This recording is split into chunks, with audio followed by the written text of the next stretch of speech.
Atirei fogo na capela e desafiei Maria em voz alta. O que aconteceu em seguida mudaria toda a minha trajetória. Se inscreva no canal para acompanhar outras vidas que foram libertadas pela fé. Meu nome é Ronaldo, e eu era o líder de um grupo que se reunia secretamente nas madrugadas de Recife. Naquela noite de dezembro, eu caminhei até a pequena capela de Nossa Senhora no alto do reservatório, joguei gasolina nas paredes e acendi o fósforo.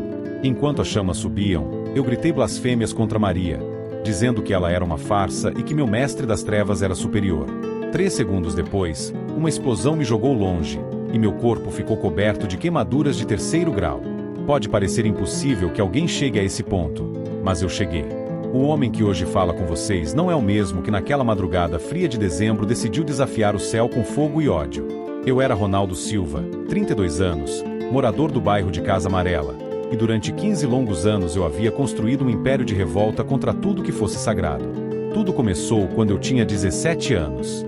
Minha família sempre foi católica tradicional. Minha mãe, Dona Socorro, levantava todo dia às 5 da manhã para rezar o terço. Meu pai, seu Antônio, trabalhava como pedreiro e nunca saía de casa sem fazer o sinal da cruz. Nossa casa tinha crucifixos em cada cômodo, imagens de santos na sala, e toda sexta-feira minha mãe acendia velas para São José. Eu cresci nesse ambiente de fé. Fui coroinha na Igreja do Rosário até os 15 anos. Sabia as orações de cor, ajudava o padre nas missas, e até pensava em seguir a vida religiosa. Meus pais tinham orgulho de mim. Ronaldo vai ser padre. Minha mãe dizia para as vizinhas. É um menino de Deus. Mas Deus, para mim, começou a ficar em silêncio quando minha irmã Joselma adoeceu. Ela tinha apenas 12 anos, era 2 anos mais nova que eu, e sempre foi a alegria da nossa casa. Joselma ria de tudo, cantava enquanto varria o quintal, e tinha o hábito de conversar com a imagem de Nossa Senhora que ficava no quarto dela. Nossa Senhora, ela dizia todas as noites antes de dormir, protege nossa família e faz meu irmão ser padre um dia. O câncer chegou devagar, como um ladrão que entra pela madrugada. Primeiro foi uma tosse que não passava. Depois, o cansaço que fazia ela dormir o dia inteiro. Em 3 meses, Joselma estava internada no Hospital da Restauração, com o corpo frágil como um passarinho machucado, e os médicos falando em palavras que eu não queria entender. Minha mãe não saía do hospital. Ela rezava dia e noite, fazia novenas, promessas, peregrinações. Deus vai curar minha filha, ela repetia, segurando as contas do rosário até os dedos ficarem vermelhos de tanto apertar. Meu pai vendia as ferramentas de trabalho para pagar os remédios que o SUS não fornecia. A casa inteira virou um altar de súplicas desesperadas. Eu também rezava. Rezava com uma intensidade que me doía o peito, que me fazia acordar no meio da madrugada suando frio. Passava horas ajoelhado no quarto de Joselma, pedindo, implorando, negociando com Deus como se ele fosse um comerciante. Leva tudo o que eu tenho. Eu sussurrava para a imagem de Nossa Senhora. Leva minha saúde, leva meus sonhos, leva minha vida se for preciso, mas deixa minha irmã viver. Durante 6 meses, nossa família inteira se entregou a essa batalha de fé. Vizinhos vinham rezar conosco todas as noites. O padre da paróquia fazia visitas constantes, sempre com aquele sorriso forçado de quem não sabe o que dizer. Grupos de oração se formavam na nossa sala. Joselma estava no centro de uma corrente de amor e esperança que parecia capaz de mover montanhas. Mas as montanhas não se moveram. Em uma manhã de agosto, enquanto eu segurava a mão dela e sentia o peso daqueles 12 anos que se despediam do mundo, Joselma fechou os olhos pela última vez. Ela morreu sussurrando uma Ave Maria que não conseguiu terminar. O silêncio que se fez na nossa casa depois do enterro era ensurdecedor. Minha mãe entrou em depressão profunda.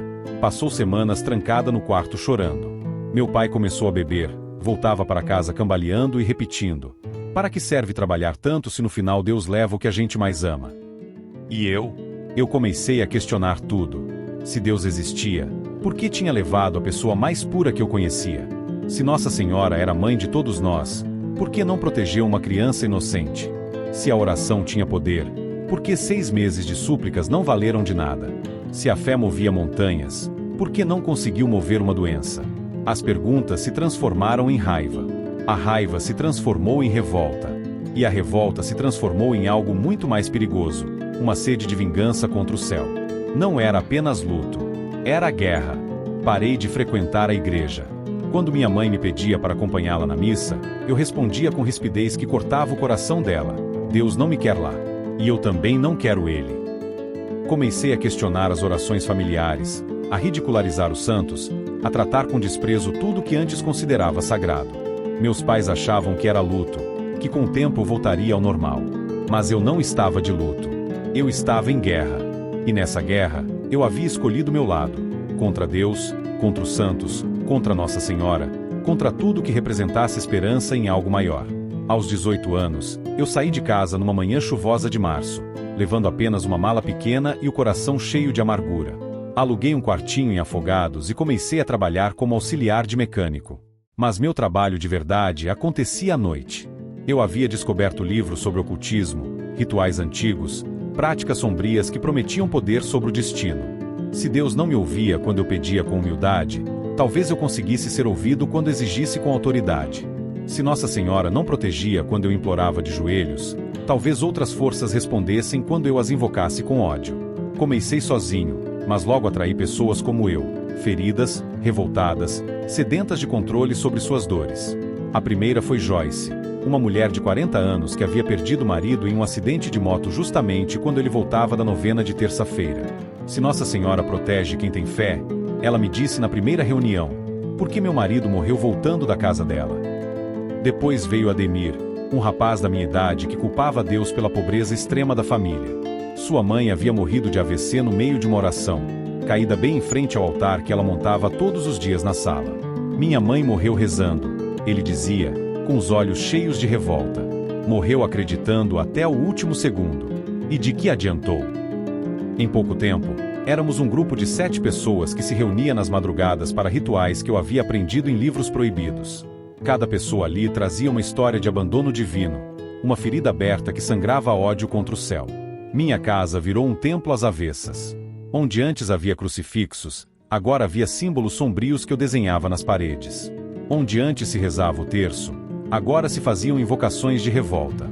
Onde antes se acendiam velas para os santos, agora se queimavam ervas amargas que enchiam o ar com cheiro de desespero. Eu havia me tornado líder de um pequeno exército de ódio, e Nossa Senhora era nosso principal alvo de desprezo. Ela é a maior mentira, eu pregava para meus seguidores. Promete ser mãe de todos, mas abandona os filhos na hora da dor. Promete proteção, mas deixa os devotos morrerem. É uma farsa cruel que alimenta falsas esperanças. Durante os 15 anos que se seguiram, eu aperfeiçoei minha arte de destruir a fé. Não era apenas raiva adolescente ou revolta passageira. Era uma missão calculada, meticulosa, alimentada dia após dia pela lembrança do rosto de Joselma no caixão e pelo silêncio ensurdecedor de Deus quando eu mais precisei dele. Meu grupo cresceu. De 7 pessoas, chegamos a 23. Eu ensinava que os santos católicos eram demônios disfarçados, que as igrejas eram prisões para mentes fracas, que as promessas divinas eram mentiras cruel para explorar o desespero humano, e que Maria, Nossa Senhora, era a maior farsa já inventada pela humanidade. Ela promete proteção. Eu dizia para meus seguidores durante nossas reuniões noturnas, mas onde estava quando vocês mais precisaram? Onde estava quando suas mães morreram? Quando seus filhos adoeceram? Quando suas vidas desmoronaram? Essa pergunta era minha arma mais poderosa, porque todos ali tinham uma Joselma em suas histórias. Joyce tinha perdido o marido em um acidente de moto quando ele voltava da novena de terça-feira. Ademir havia visto a mãe morrer de AVC no meio de uma oração, caída bem em frente ao altar doméstico que ela montava religiosamente todos os dias. Conceição havia enterrado 3 filhos pequenos, todos vítimas de doenças que a medicina não conseguiu curar, apesar de todas as promessas feitas aos santos.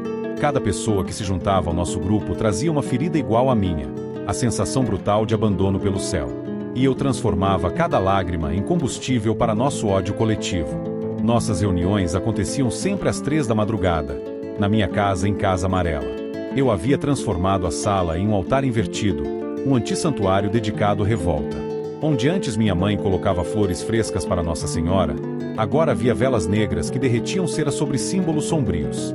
O cheiro de incenso doce foi substituído pelo odor acre de ervas que queimávamos durante os rituais, criando uma atmosfera densa que parecia sugar a esperança do ar. Eu me vestia de preto, sempre. Deixei o cabelo crescer até os ombros e passei a usar colares com pendentes em formato de serpente. Minha aparência mudou tanto que quando andava pelas ruas do bairro, As pessoas me reconheciam de longe e mudavam de calçada.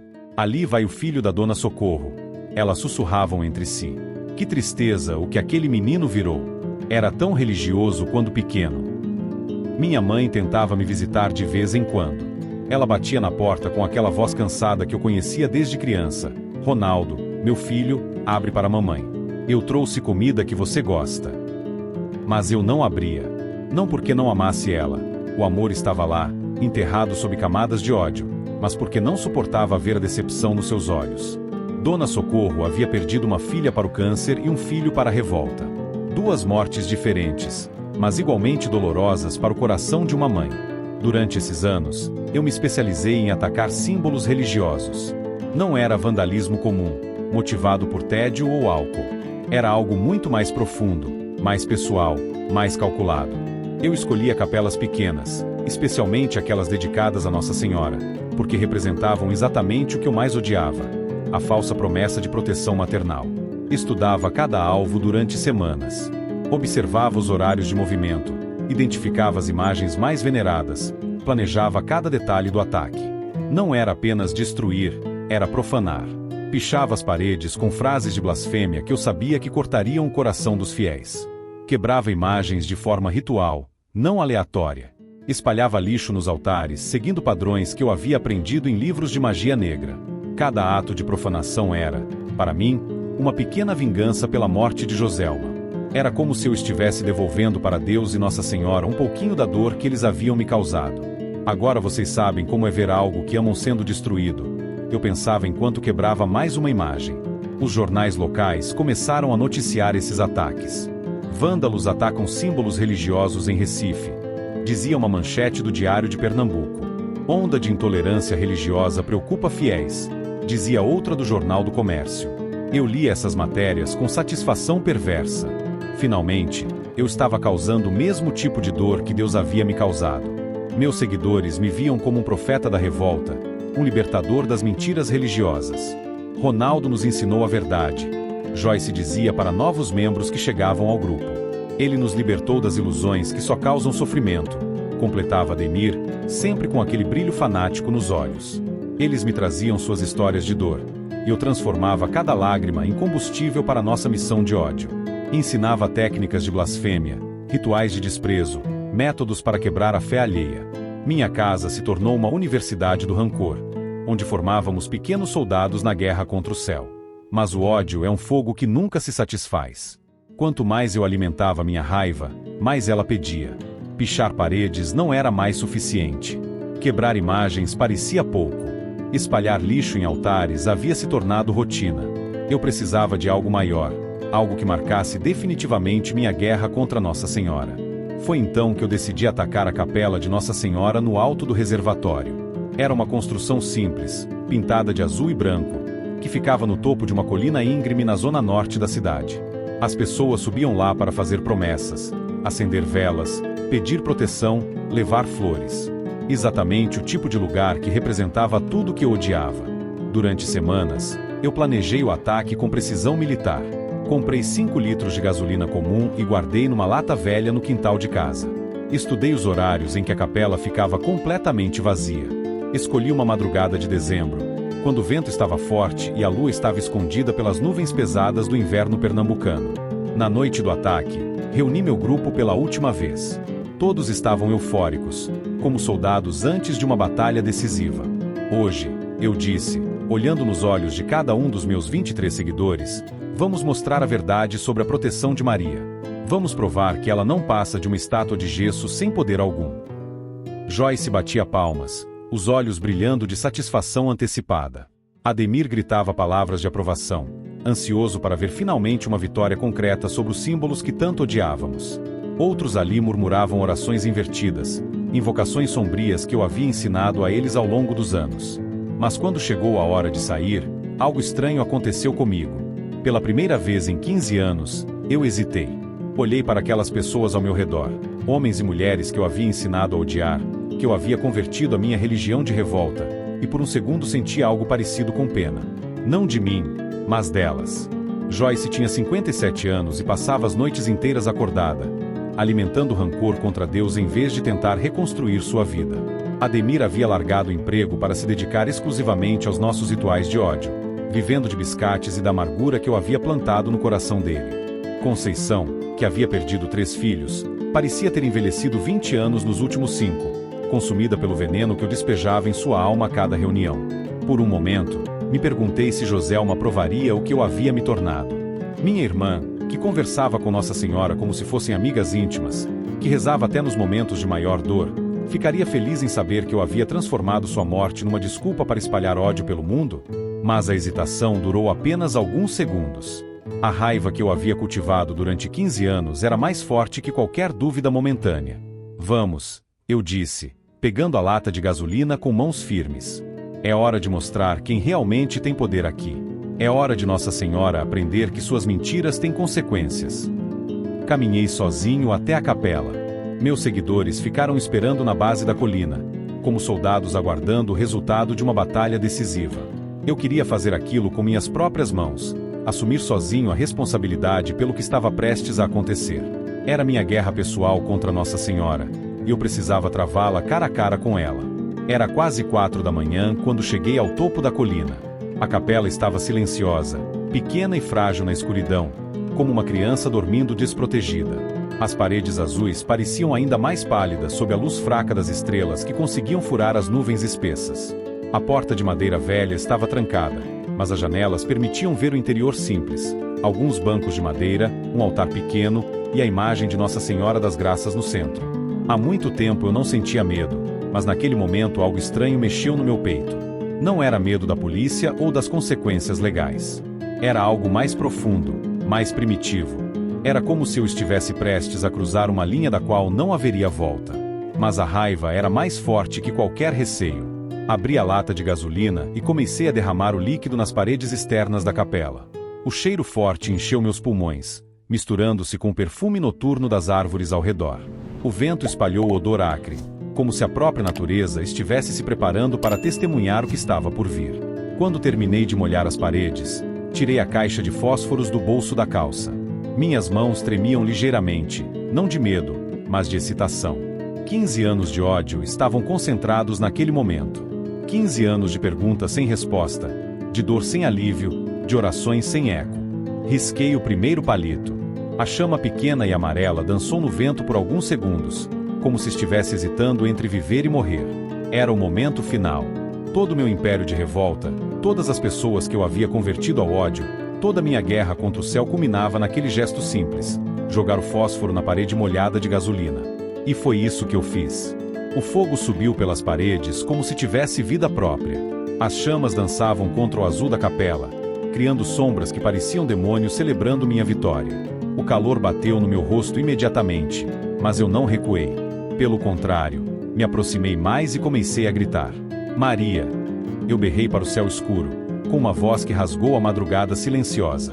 Onde está a sua proteção agora? Onde está seu poder de mãe zelosa? Minha voz ecoava pela colina vazia, voltando para mim como um eco de desespero.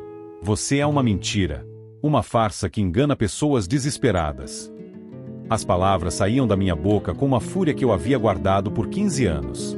Cada blasfêmia era como um soco que eu dava no peito de Deus. Cada grito era uma bala disparada contra o coração do céu. Meu mestre das trevas é mais poderoso que você. Eu continuei gritando, perdendo completamente o controle. Ele pelo menos não promete o que não pode cumprir. Ele é honesto na sua crueldade.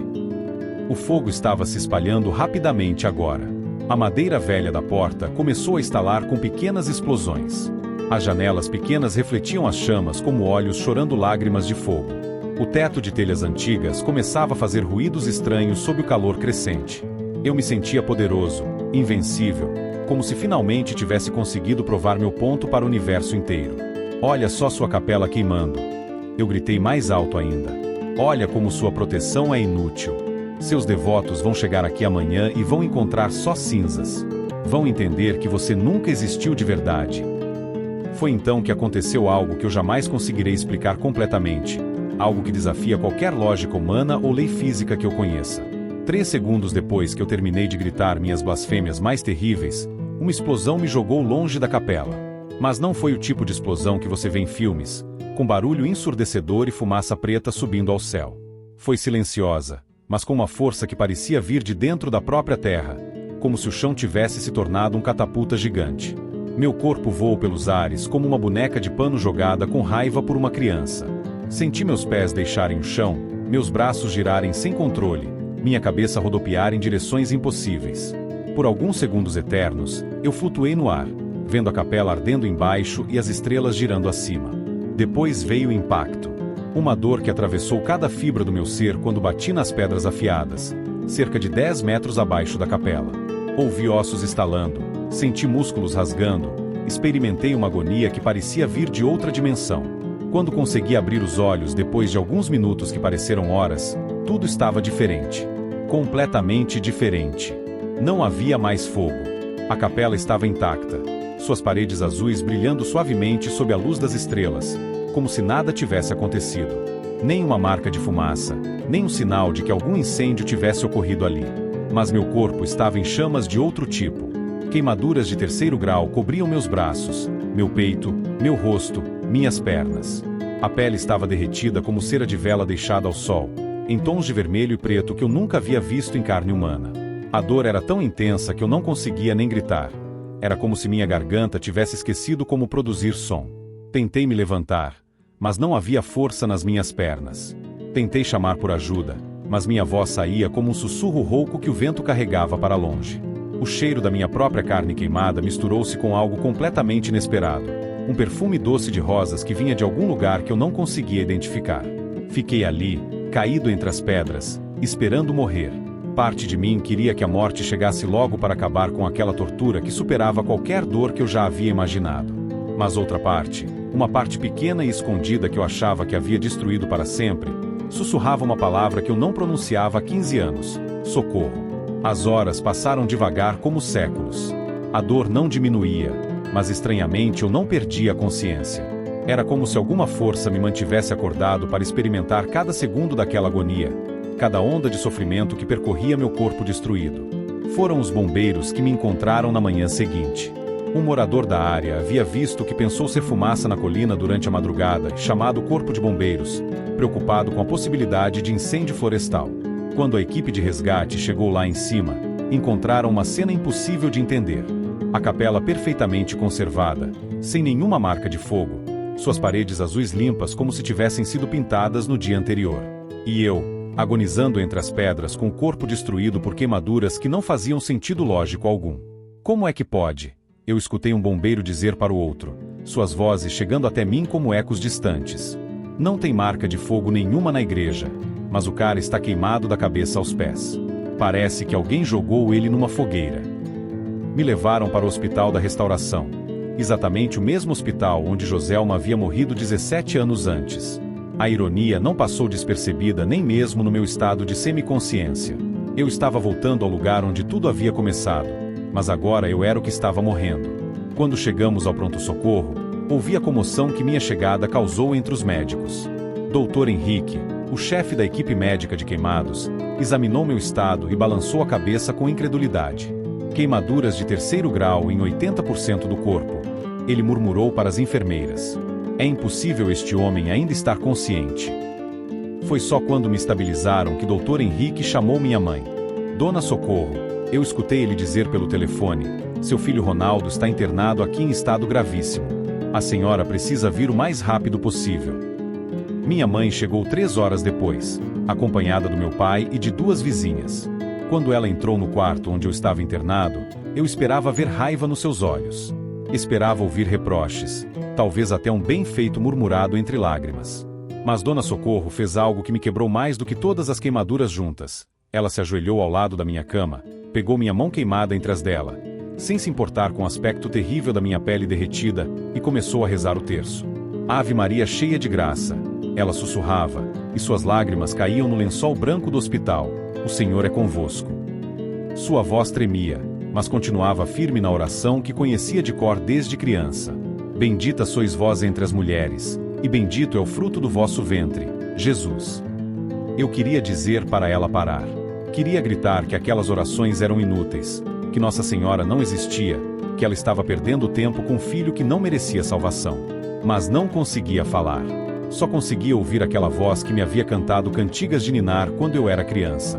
Santa Maria, Mãe de Deus, ela continuava, rogai por nós pecadores, agora e na hora da nossa morte. Amém. A palavra pecadores me atingiu como uma flecha certeira. Pecador. Era isso que eu era, e finalmente eu estava admitindo para mim mesmo. Não um revolucionário, não um libertador. Apenas um pecador que havia transformado sua dor pessoal em desculpa para machucar o mundo. Doutor Henrique veio conversar com minha mãe no corredor, mas eu conseguia ouvir. Dona Socorro, vou ser franco. Seu filho tem queimaduras em 80% do corpo. É um milagre ele ainda estar respirando, mas não acredito que ele passe desta semana. Durante os primeiros dias, fiquei entre a vida e a morte. Meu corpo parecia carne derretida. As enfermeiras faziam curativos diários que me deixavam gritando mesmo com doses altas de morfina. Cada minuto era uma eternidade de sofrimento. Ademir e Joyce vieram me visitar uma única vez. Quando viram meu estado, não conseguiram disfarçar o nojo. O que aconteceu foi uma traição do nosso mestre, Joyce disse, mantendo distância da cama. Você falhou com a missão. Eles saíram prometendo voltar, mas eu sabia que era mentira. Meus seguidores me abandonaram no momento que eu mais precisava. A diferença entre eles e minha mãe, que vinha todos os dias rezar ao meu lado, ficou clara como água cristalina. Sozinho naquele leito, comecei a repensar tudo. 15 anos de ódio haviam me levado àquele estado de destruição total. O império que eu havia construído contra Deus desmoronou na primeira dificuldade real. Mas havia algo perturbador acontecendo naquele quarto. Eu não estava realmente sozinho. As visões começaram na segunda semana. No início, eu achava que eram alucinações causadas pelos remédios. Mas sempre que a dor ficava mais intensa, geralmente no meio da madrugada, eu via uma mulher no canto do meu quarto. Ela usava um vestido azul claro, exatamente da mesma cor das paredes da capela. Tinha cabelos castanhos cobertos por um véu branco que parecia irradiar luz própria. Suas mãos estavam juntas em posição de oração. O mais impressionante não era a visão, mas o que acontecia quando ela aparecia. A dor diminuía drasticamente. Era como se alguém tivesse abaixado o volume do meu sofrimento. E sempre que ela aparecia, o cheiro doce de rosas preenchia todo o ambiente. A primeira vez, eu tentei ignorar. É o remédio, eu me convencia. Meu cérebro está criando imagens para lidar com a dor. Mas quando tentei focar na figura para provar que era irreal, ela ficou mais nítida, mais presente. Eu conseguia ver detalhes impossíveis numa alucinação. A textura do tecido do vestido dela. As pequenas rugas ao redor dos olhos que demonstravam sabedoria antiga. O movimento suave da respiração. E principalmente, conseguia sentir o perfume de rosas. Aquele perfume era impossível de ser alucinação. O hospital cheirava desinfetante e remédios. Não havia rosas em lugar nenhum. Mas sempre que ela aparecia, o cheiro doce das rosas sobrepunha-se a todos os outros odores. Durante 2 semanas, esse encontro se repetiu todas as noites. Ela aparecia quando minha dor chegava ao pico, ficava alguns minutos irradiando tranquilidade, e depois desaparecia como neblina. Nunca falava nada. Nunca se aproximava da cama. Apenas ficava ali, me olhando com uma expressão que eu demorei para identificar. Era pura compaixão, sem nenhum traço de condenação. Na 3ª semana, eu finalmente admiti quem era aquela mulher. Eu havia passado 15 anos estudando símbolos católicos para atacá-los. Conhecia cada representação de Nossa Senhora, cada detalhe das imagens que eu havia quebrado. A mulher no meu quarto era exatamente igual às representações clássicas de Nossa Senhora das Graças. O vestido azul, o véu branco, a posição das mãos, tudo correspondia às imagens que eu havia profanado durante anos. Essa descoberta me encheu de terror pior que a dor física. Se aquilo era realmente Nossa Senhora, então eu estava cara a cara com quem eu havia atacado sistematicamente. Eu havia gritado blasfêmias contra ela, havia queimado capelas em sua homenagem, havia ensinado pessoas a desprezá-la. E agora ela estava ali, aliviando minha dor todas as noites. A lógica não fazia sentido. Se eu fosse ela, buscaria vingança. Mas ela não demonstrava raiva. Não havia desprezo quando nossos olhos se encontravam. Eu via compaixão genuína. Como é possível sentir compaixão por alguém que tentou destruir sua imagem? Como aliviar a dor de quem passou 15 anos causando dor em seu nome? Essas perguntas me torturavam mais que as queimaduras. Na 4ª semana, eu tomei uma decisão desesperada. Ia falar com ela. Esperei até a madrugada e quando ela apareceu, a encarei diretamente. Eu sei quem você é. Eu sussurrei, com a voz rouca pelas queimaduras na garganta. Por que você está aqui? Depois de tudo que eu fiz contra você, por que está me ajudando? O silêncio continuou, mas algo mudou na expressão dela. Um sorriso suave apareceu no canto da sua boca. Não era superioridade ou vingança. Era o tipo de sorriso que uma mãe dá para um filho que finalmente está entendendo uma lição importante. Eu não entendo, eu continuei, e pela primeira vez em 15 anos, minha voz tremeu de emoção genuína. Eu queimei suas capelas. Eu quebrei suas imagens. Eu ensinei pessoas a odiá-la. Por que não me deixa sofrer como eu mereço? Foi então que aconteceu algo extraordinário. Ela se aproximou da minha cama. Seus passos não faziam barulho no chão, mas eu sentia sua presença se intensificando. Quando parou ao lado da cama, estendeu a mão direita em direção ao meu rosto. Eu senti o toque dela. Não foi alucinação. Senti realmente a mão dela tocar minha testa queimada. O toque era suave, fresco como brisa de mar, e carregava uma energia que atravessou todo o meu corpo como corrente elétrica feita de amor puro. Junto com o toque físico, veio uma sensação que eu não experimentava desde criança: perdão completo e incondicional. Não eram palavras faladas. Era algo mais profundo que comunicação verbal. Era como se ela estivesse transmitindo diretamente para minha alma: eu sempre soube que você voltaria para casa. Naquele momento, uma compreensão profunda se abriu na minha mente. Entendi que minha guerra contra Nossa Senhora nunca havia sido realmente contra ela. Havia sido contra minha própria dor, contra minha incapacidade de aceitar o mistério do sofrimento, contra minha recusa em confiar em algo maior. Nossa Senhora nunca havia sido minha inimiga. Ela havia sido uma mãe paciente esperando que seu filho rebelde parasse de bater nela e finalmente permitisse ser abraçado. Pela primeira vez em 17 anos, desde a morte de Joselma, eu chorei. Mas não chorei de raiva ou ódio. Chorei de alívio profundo. Chorei porque finalmente entendi que havia passado 15 anos lutando contra alguém que nunca havia parado de me amar. Chorei porque percebi que todo o meu ódio, toda a minha revolta, todos os meus ataques não haviam conseguido diminuir nem um pouco o amor maternal que ela sentia por mim. Chorei porque descobri que existe um tipo de amor literalmente mais forte que a morte, mais persistente que o ódio. Quando acordei na manhã seguinte, ela havia desaparecido, mas o perfume de rosas ainda estava no ar, e algo fundamental havia mudado dentro de mim. A sede de vingança que me consumia desde a morte de Joselma havia desaparecido completamente.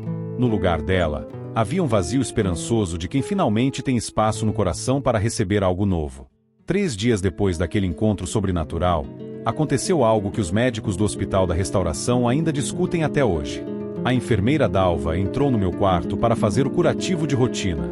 Quando ela removeu as bandagens, seu rosto mudou completamente. Primeiro franziu a testa, depois seus olhos se arregalaram. Por fim, soltou um grito que deve ter acordado metade do andar. Doutor Henrique, venha aqui agora. É urgente. Em menos de 2 minutos, Doutor Henrique entrou quase correndo, seguido por Dalva e mais 2 enfermeiras. Todos se aproximaram da minha cama com expressões de quem não acredita no que está vendo. Ronaldo, Doutor Henrique disse, com a voz trêmula, suas queimaduras desapareceram. Completamente. Sua pele está lisa, perfeita, sem cicatrizes. É como se você nunca tivesse se queimado. Eu pensei que ele estava brincando. Queimaduras de 3º grau não desaparecem da noite para o dia. Pedi para ele trazer um espelho. Quando vi meu reflexo, quase desmaiei. Minha pele estava não apenas curada, mas perfeita. Mais do que perfeita, estava como a de uma criança, macia, lisa, sem imperfeições. Não havia uma única marca das queimaduras que haviam coberto 80% do meu corpo. Era como se eu tivesse um corpo completamente novo. Doutor Henrique chamou mais médicos especialistas. Durante todo o dia, uma procissão de profissionais entrou e saiu do meu quarto. Dermatologistas de São Paulo foram consultados por telefone. Exames foram repetidos. Fotografias das minhas queimaduras originais foram comparadas com meu estado atual. Nenhum conseguia explicar o que havia acontecido. Em 40 anos de medicina, Dr. Henrique me disse no final da tarde, eu nunca vi nada parecido. Queimaduras do tipo que você tinha deixam cicatrizes permanentes. O que aconteceu com você não existe na literatura médica mundial. Desafia qualquer conhecimento científico. Mas eu sabia exatamente o que havia acontecido. Nossa Senhora não estava falando apenas sobre perdão espiritual. Ela estava me restaurando por completo, corpo, mente e alma, como sinal visível de que o amor divino realmente pode curar qualquer ferida. A notícia se espalhou pelo hospital como fogo. Enfermeiras de outros andares arranjavam desculpas para ver o homem do milagre. Médicos residentes pediam para examinar minha pele restaurada. Até funcionários da limpeza encontravam razões para entrar no meu quarto.